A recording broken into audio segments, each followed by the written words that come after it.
todos. Em nome do nosso presidente, Dr. Alexandre Sá Domingues, quero dar boas-vindas para vocês à Casa da Advocacia da cidade de Augusto.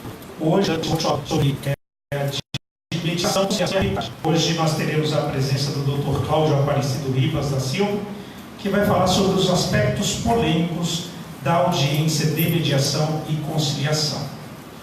Inicialmente, eu quero fazer um agradecimento à presença do Dr. Felipe Hilton, que é o presidente da Comissão de Comunicação, responsável pela transmissão da nossa palestra pelo Facebook, pelo YouTube. Aliás, quero agradecer a presença de vocês nos assistindo. Muito obrigado.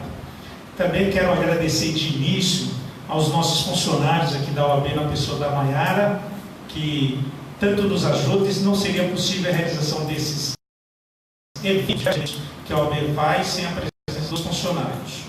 Dito isso, vou passar a composição da mesa, convidando para tomar assento à mesa a doutora Adriana. Por favor, doutora Adriana Botti. A doutora Adriana, ela é presidente do Núcleo de Conciliação e Arbitragem do Departamento Cultural da OAB Guarulhos. Mais uma vez aqui, doutora Adriana. E, sem demora, vamos convidar o doutor Cláudio Aparecido Rivas da Silva, o nosso palestrante de hoje à noite.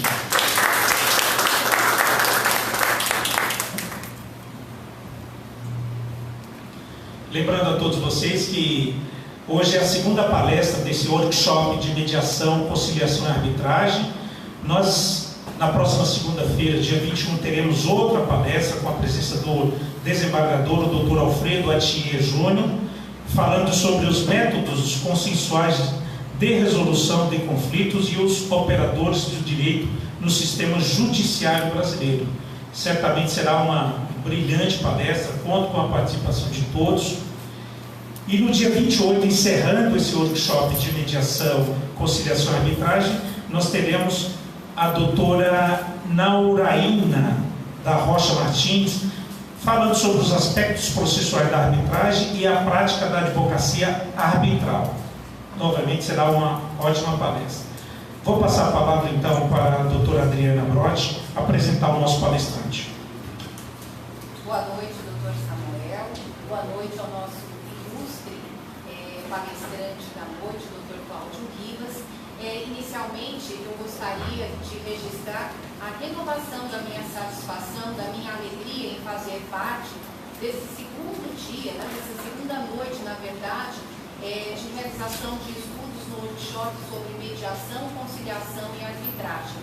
E o entendimento do nosso núcleo de estudos é justamente fazer com que o advogado tenha aí o seu aperfeiçoamento técnico, profissional, e também identifique em que momento ele pode se utilizar desses métodos, quais foram as mudanças que essa nova prática acomete o nosso dia a dia, e também quais são as suas vantagens, enfim, limitações de cada método que hoje estão à disposição no nosso judiciário.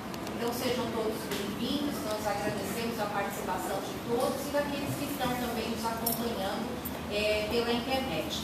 Então, fazendo agora a apresentação do currículo do nosso palestrante, o Dr. Cláudio Aparecido Rivas da Silva, ele é advogado, militante na área de saúde suplementar e contratos de seguro, pós-graduado em Direito Processual Civil pela PUC São Paulo, professor de Direito Processual Civil e Saúde Suplementar e de Legislação do Seguro na Fundação Escola Nacional de Seguros, articulista, professor, supervisor de estágio em cursos de mediação e conciliação pela Escola Paulista de Magistratura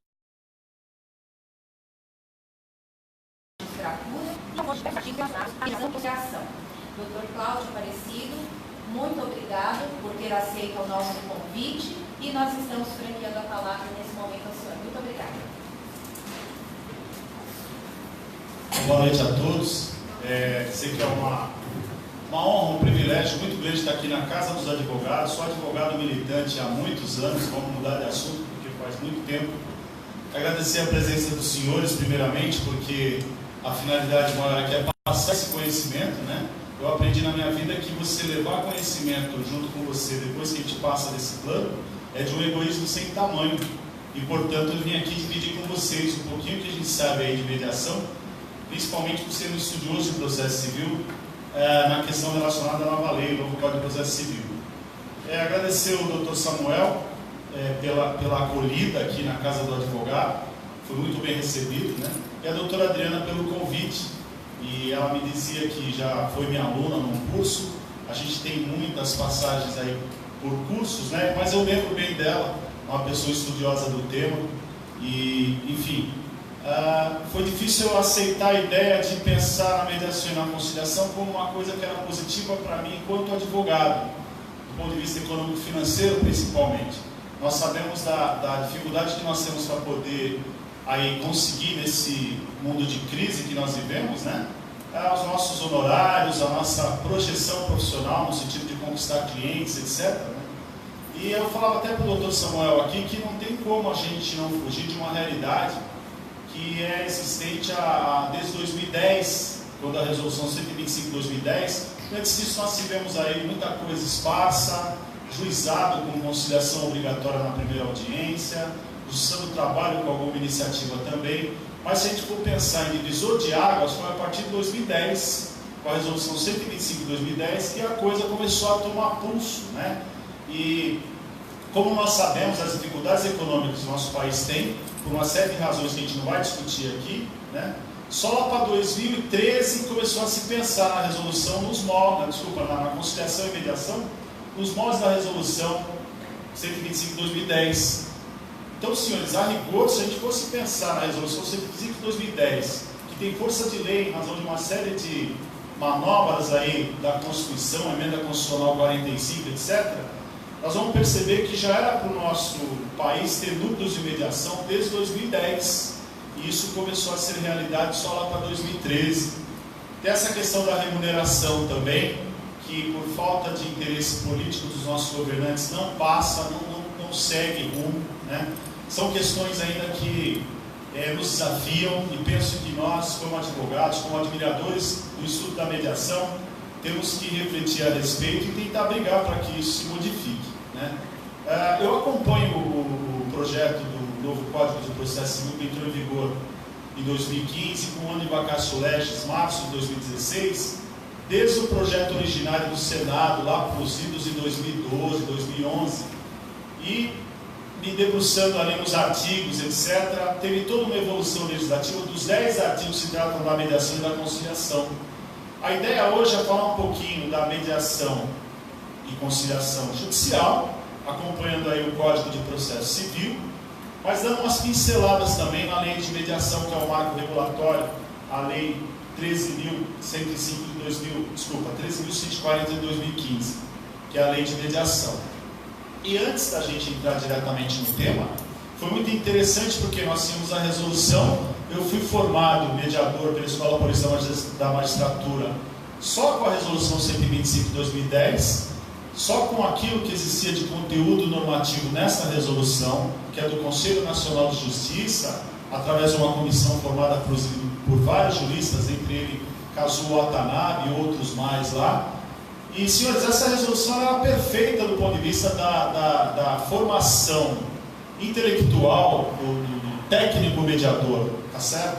Enquanto preparado para poder dar qualidade à conciliação e à mediação, tá? Para vocês entenderem o que eu estou querendo dizer aqui, vocês já devem estar atuando aí no mercado do direito, né? A gente sai do tem acordo ou não tem acordo para dar uma qualidade para esta questão relacionada a essa discussão, ok? E aí começamos a pensar não só em redução do número de processos e demandas que o judiciário tinha, mas dar qualidade a essa intenção de as partes conciliarem-se por meio da conciliação e da mediação, de modo a não terem um conflito que está ali enraizado. A gente às vezes tem uma visão deturpada, achando que a mediação só é aplicada para questões relacionadas a casais, né? Separação, paternidade, enfim, pensão alimentícia, e não é. Nós temos uma vasta área de mediação e conciliação. Quando você faz o curso de mediador, de acordo com a resolução 125 de 2010, você sai de lá preparado mediador judicial. E é a porta de entrada, né?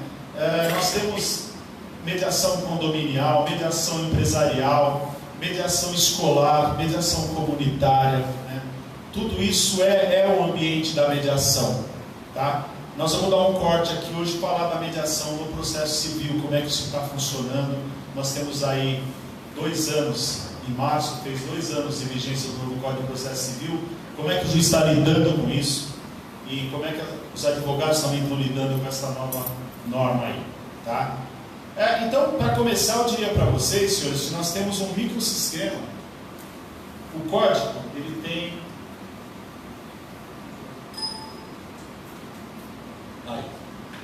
O Código de Processo Civil, ele criou vários microsistemas legislativos.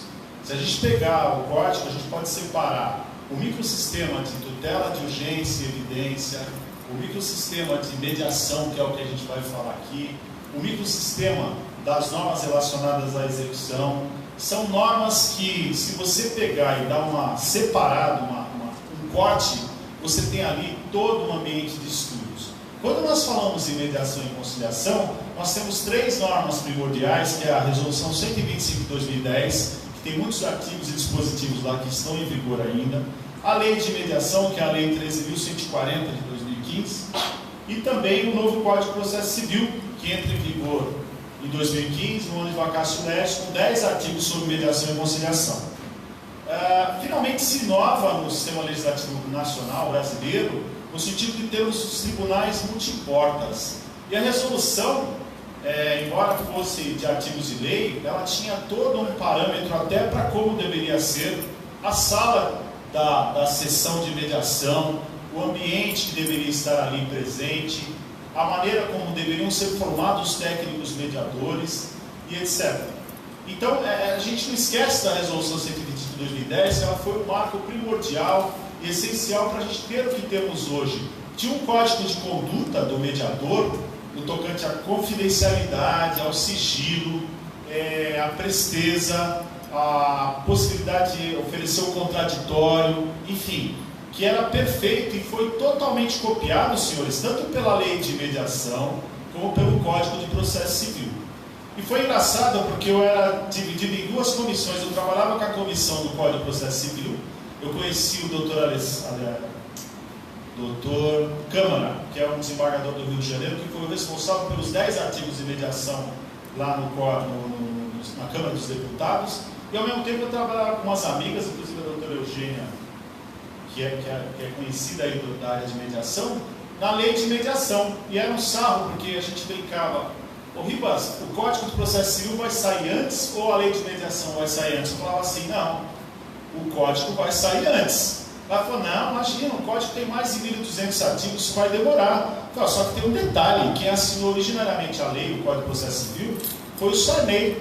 E o Sarney está para morrer. Então eles querem promulgar o Código de Processo Civil, doutor Samuel, antes do Sarney morrer. Então eles estão correndo. E já está com as coisas todas encaminhadas, né?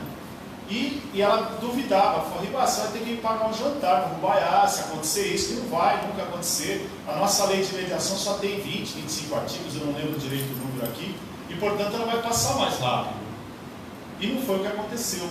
E era interessante que eu ia lá na reunião da mediação, e tinha lá um artigo que dizia o seguinte: o advogado que atuar como mediador vai ter que ter um prazo de quarentena de 2 anos para poder advogar para qualquer das partes. Estou falando de advogado que somos advogados, mas se for dentista, não vai poder tirar o dente lá de quem estava na mediação. Se for engenheiro, se for arquiteto, qualquer profissão, porque é multiprofissional. Senhores, para os senhores terem uma ideia, a Resolução 125 de 2010, ela proibia o advogado de ser mediador. Aí, em dado momento, era só advogado que ia ser mediador. A evolução legislativa mostra isso. Depois eles falaram assim: não, qualquer profissional com 2 anos informado num curso de nível superior pode ser mediador. Faz o curso, se aperfeiçoe e vai ser mediador. Se cadastra, vai ser lá checado os seus requisitos no Conselho Nacional de Justiça e você vai ser mediador. E aí eu falava: ó, lá está 1 ano. E aqui estão 2 anos aqui. Vai ter um conflito de normas que não tem sentido. Não, Ribas, quando nós aprovarmos a lei de mediação, que vai ser antes, o código vai ter que se adaptar e colocar 1 ano. E não foi o que aconteceu. O código aprovado e promulgado, vamos lá, ele entra em vigor com vacatio legis em 1 ano, em 15 de março de 2015, e a lei de mediação entrou em vigor em setembro. Eu lembro que eles ficaram uns 15 dias tendo que estudar o código e já estava em vigor o ano de vacatio legis para poder adaptar toda a lei de mediação em relação aos artigos que eram incompatíveis, que tinham conflitos. E aí foi uma correria danada, porque eu falava até com o doutor Samuel, os senhores não têm ideia, eu participei de audiências públicas, fomos lá acompanhar tentativa de alavancar artigos de lei para o Código de Processo Civil em Brasília, como é que funciona o sistema legislativo. E acho que vale a pena eu dar um exemplo de uma coisa que eu vi, não vou citar nomes, nada, não me obriguem, mas assim, tipo assim, vocês são advogados, vocês entendem o que eu vou falar. Tinha um artigo que dizia o seguinte: a sociedade regular deve ser representada. Senhores, o que diz esse artigo de lei? Não diz nada com nada, porque a sociedade regular, óbvio que ela tem que ser representada. E aí esse líder de partido dizia o seguinte: se não aprovar um artigo meu nessa lei, eu tiro minha bancada e não tenho mais lei. E ele ameaçando de tirar uns 30 deputados, doutor, e acabava com o trâmite do projeto de lei. Então, às vezes, se você vê um artigo de lei num projeto do tamanho do Código de Processo Civil, que você fala isso aqui não tem pé nem cabeça, é para atender esse interesse. Por quê? Porque ele quer assinar a lei, juntamente com as pessoas que promulgaram a lei, né? E, portanto, ele tem essa vaidade. E aí ele não sabe nem o que ele está falando, normalmente. Tem uma assessoria jurídica, competente, etc. Ele sabe como é que é a estrutura, mas é assim que funciona. Então nós nos deparamos muitas vezes com isso, com essa situação. E tínhamos que ali negociar, que nem político, para poder chegar no meio termo. Tem um artigo que nós vamos falar rapidamente dele aqui também, a respeito de turbação e espúrio possessório com posse imóvel, que ele travou o Código de Processo Civil por 1 ano praticamente, até convencer a bancada ruralista de que era um artigo interessante. Você permitir que uma invasão de um espaço, sem entrar na discussão política da questão aqui, né, deveria ser antecedida de uma mediação, antes do uso da força do policial militar para ir lá tirar esses usuários desse local. Principalmente por conta de tragédias que nós tivemos aqui em São Paulo, por exemplo, no Pinheirinho, lá de São José, né, doutor, você lembra? Que morreram pessoas, etc. Conflito agrário, conflito de terra nesse país é um negócio que existe desde a época da escravidão, né? Está sendo lançado um livro aí que fala sobre a escravidão, e na verdade a escravidão foi abolida porque havia uma tentativa de se fazer uma reforma agrária no país, dividir as terras que existiam aqui, e os escravos iam ter direito a terras, e portanto era melhor só liberá-los e deixá-los aí à solta. Mas vamos para o tema? É que eu me empolgo. Tá. Então, senhores, nós temos que pensar a mediação e a conciliação como microsistemas que tem a lei de mediação, o Código de Processo Civil e a Resolução 125 de 2010. E nós temos ali o artigo 3º que fala: o Estado promoverá sempre que possível a solução consensual dos conflitos. O artigo 3º está ali nas normas fundamentais do Código de Processo Civil. Ou seja, não dá para o juiz, como a gente vai ver já já, falar que não tem estrutura, que ele não quer fazer, que não pode, que ele acha que é absurdo, que o advogado pode conciliar quando ele quiser. A lei está determinando que tem que ter uma audiência de mediação e conciliação.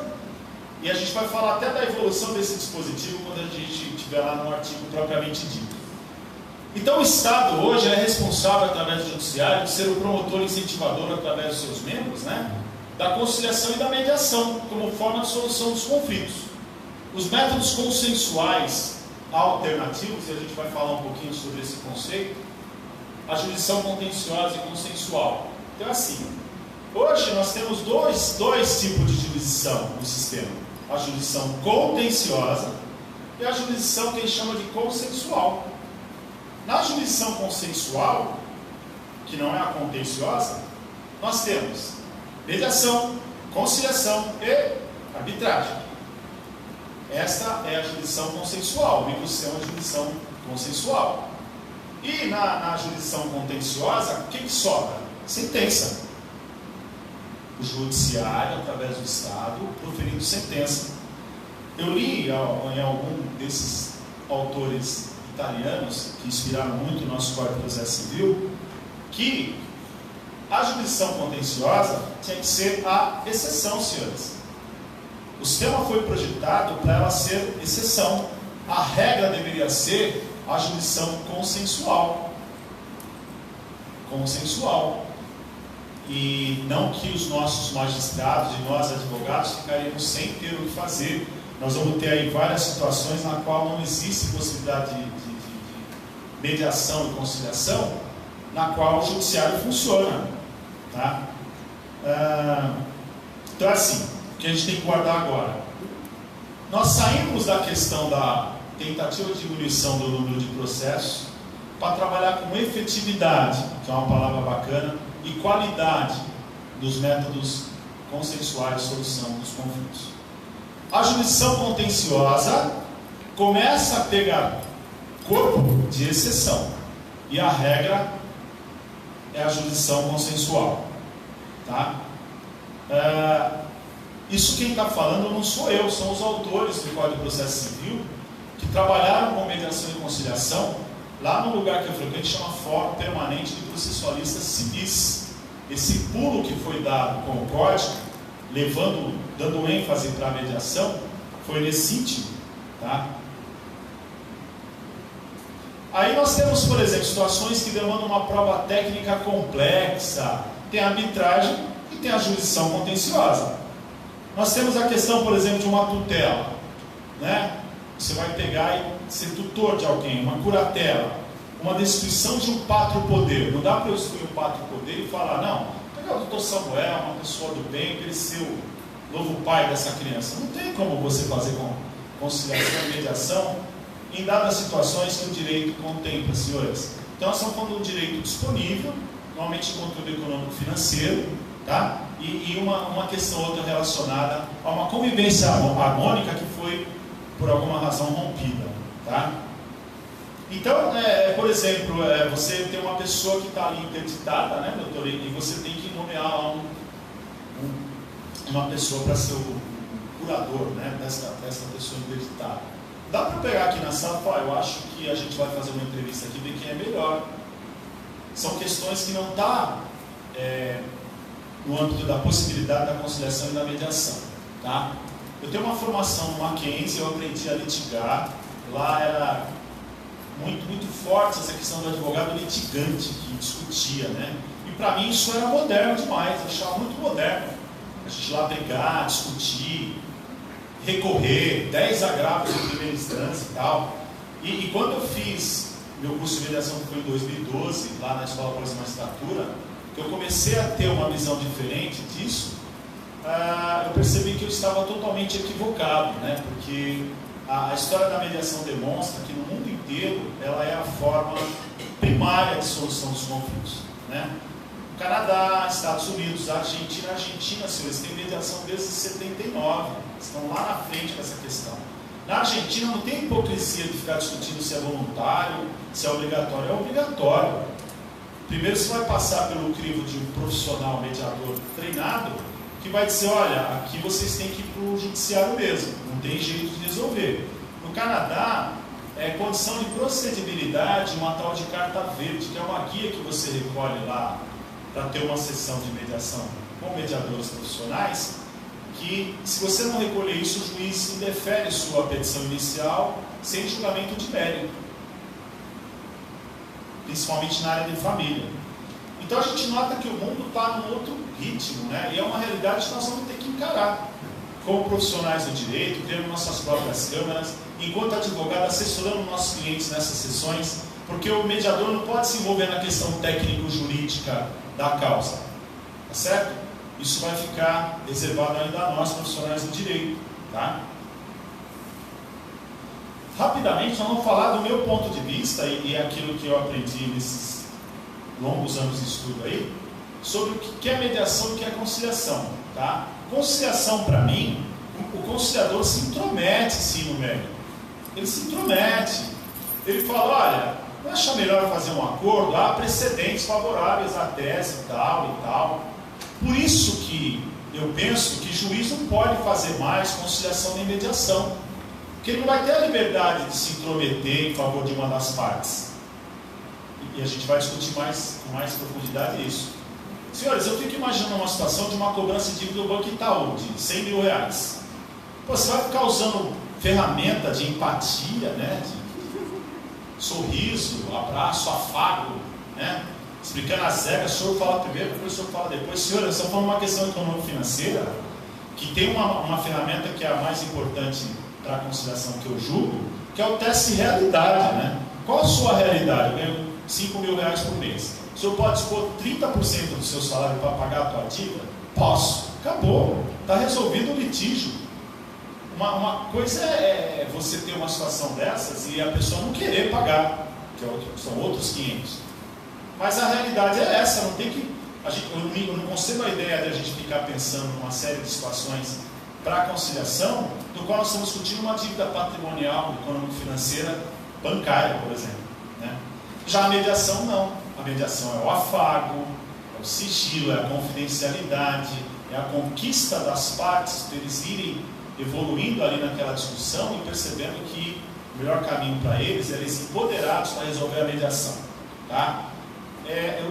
Uma vez eu estava tendo uma palestra com uma pessoa que estudou um pouquinho como é que funciona a mediação lá no Japão, né? E o oriental, ele acha assim, uma vergonha maior do mundo, ele tirar dos ombros dele uma coisa que ele está envolvido e dá para um juiz decidir. Dá para um terceiro parcial, do ponto de vista do Estado, aplicando a lei, decidir.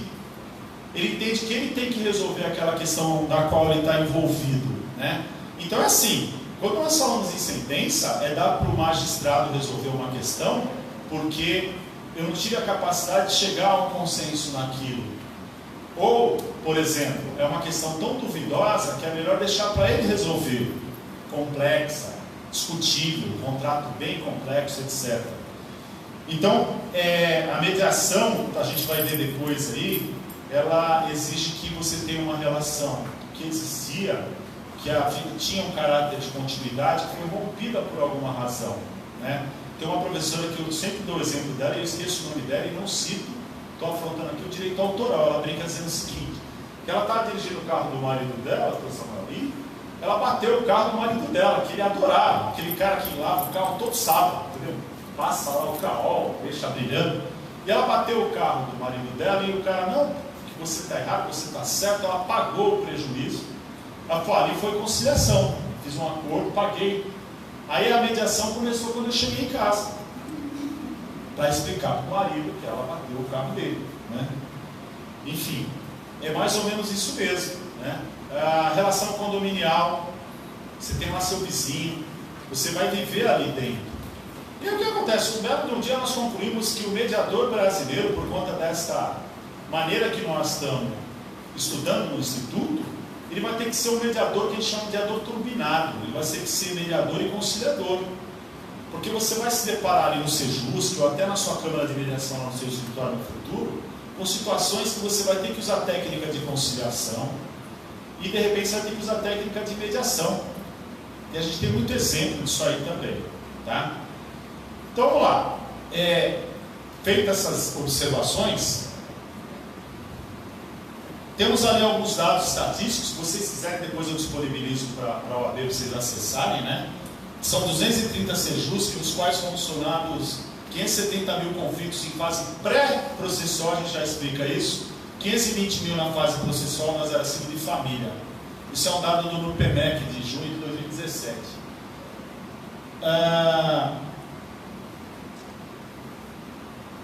Eu tenho outros números aqui, mas eu acho que o meu está mais atualizado do que do livro que eu peguei. Então essa política, ela esbarra na carência de estrutura física e a formação técnica dos mediadores e conciliadores. Vamos lá. Aí vem o código e fala assim, ó, mediador e conciliador é auxiliar da justiça. Ele não é mais um cara que faz benevolência, que filantropia. Ele é auxiliar da justiça, que nem é o intérprete, que nem é o perito, o engenheiro, o contador. Então ele tem o status de auxiliar da justiça e, portanto, ele tem uma função, na hora em que ele está exercendo essa função no processo civil, de funcionário público, com toda a prerrogativa de desacato, etc, etc. Ele é o condutor do processo. Porque o Código disse isso. Ele está no capítulo lá dos auxiliares da justiça. E aí nós temos toda uma situação que é muito comum nesse país, que eles criam a lei, mas não tem a estrutura. E a gente vê uma dificuldade tremenda, embora esses números aí sejam muito otimistas. Se eu pegar do tempo que eu entrei nessa brincadeira de mediação e conciliação, que ainda falta estrutura, não tem sejus que não tem núcleos de mediação e conciliação, tá certo? Que deveria ser assim, você vai chegar lá no Fórum de Guarulhos, você vai entrar à direita, núcleo, tem lá um núcleo, todo estruturado, fase pré-processual. O que é fase pré-processual? Você não tem demanda ainda. O cidadão vai lá, conversa com algum funcionário que vai marcar uma sessão de mediação e conciliação para um mediador ou um conciliador formado, técnico, atuar. Não deu acordo, não teve um resultado favorável, você é encaminhado ou para assistência judiciária, ou para procurar um advogado, se você tiver condição de pagar um, e vai para o litígio. No meu ponto de vista, já tinha que sair uma certidão ali na tua mão, dizendo, já não tivemos conciliação, para nem ser obrigada à audiência do 334, como a gente vai ver aqui. A gente está esquecendo de falar, eu vou falar rapidamente, que do lado ia ter que ter um centro de cidadania, né? É um centro de cidadania também dentro do judiciário, para harmonizar conflitos, etc. Senhores, pasmem, eu não vou perder muito tempo nisso, que a história é até bonita, mas tem gente que não tem certidão de nascimento ainda, nessa nossa cidade, meu Deus, aqui. Tem pessoas que vêm do Nordeste, como retirante, e teve filhos e não tem certidão de nascimento. Tem que ir atrás, procurar a certidão da mãe, para depois tirar a certidão do filho. Uma cidade que nem a nossa.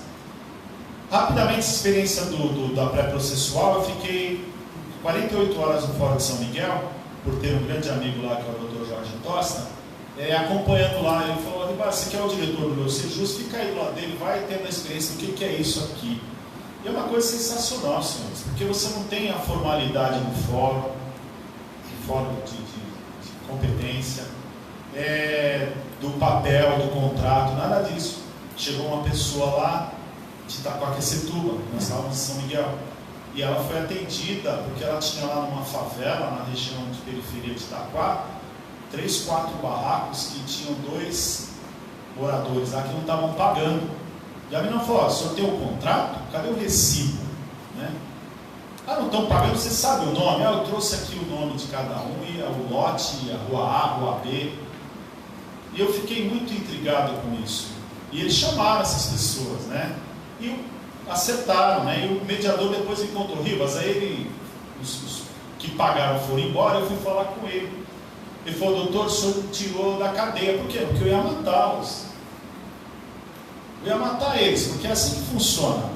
Homem que é homem paga suas dívidas em dia.